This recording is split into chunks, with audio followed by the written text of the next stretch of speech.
Emergency Management and the Special Needs by Stacy Smith.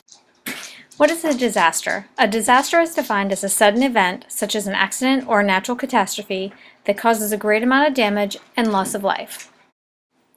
The time to plan for a disaster is not right before the event occurs. You need to have preparations and guidelines in place prior to the event. I have a child who has special needs, and it's not the one with the crazy look on his face, although he might also be considered special in his own way.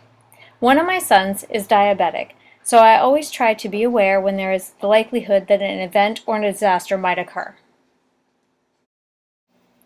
The first thing to keep in mind is to not panic. Panic will only lead you to forgetting what is most important.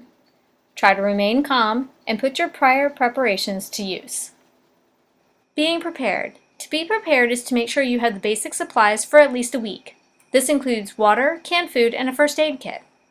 You will also need to include at least a week's worth of medications and medical supplies for anybody in your family who has need of it. The preparations will also apply if you have a service animal. You will need to make sure you have enough food and water in your rations to account for their well-being.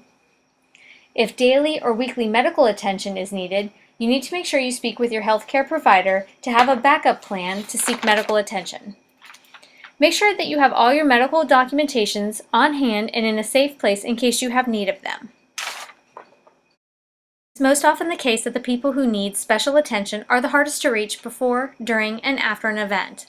There is a program called Safely Out, and this allows the residents to hang a card on their front door.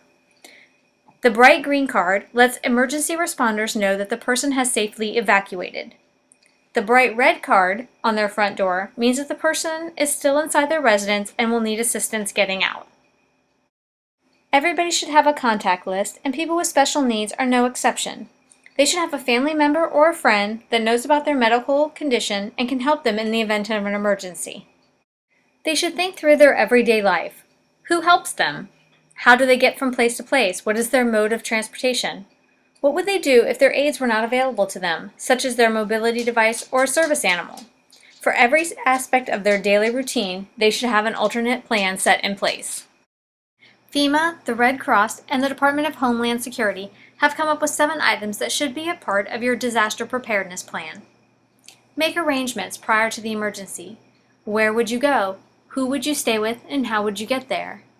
Exchange keys with your family member or friend so that if need be, they can get into your residence. Show this person where your extra supplies are kept in case they are needed. Agree on a contact method during the emergency, since most of the time, lines of communication are down. Notify this person when you will be out of town so they do not have to worry for your safety in the event of an emergency. This should also be a mutual collaboration between you, a family member, or a friend. So in recap, most of the items discussed in the slides are also valid for a normal family preparing for a disaster. People with special needs, or that have a family member with special needs, have a bit more planning that needs to be done. They need to allow themselves extra time to make sure that all the medical supplies, the documentations, and the contacts are in place before an event occurs. If you have someone with special needs and need some ideas, there is some great information located on my resource page on the last slide. I hope you enjoyed. Have a good night.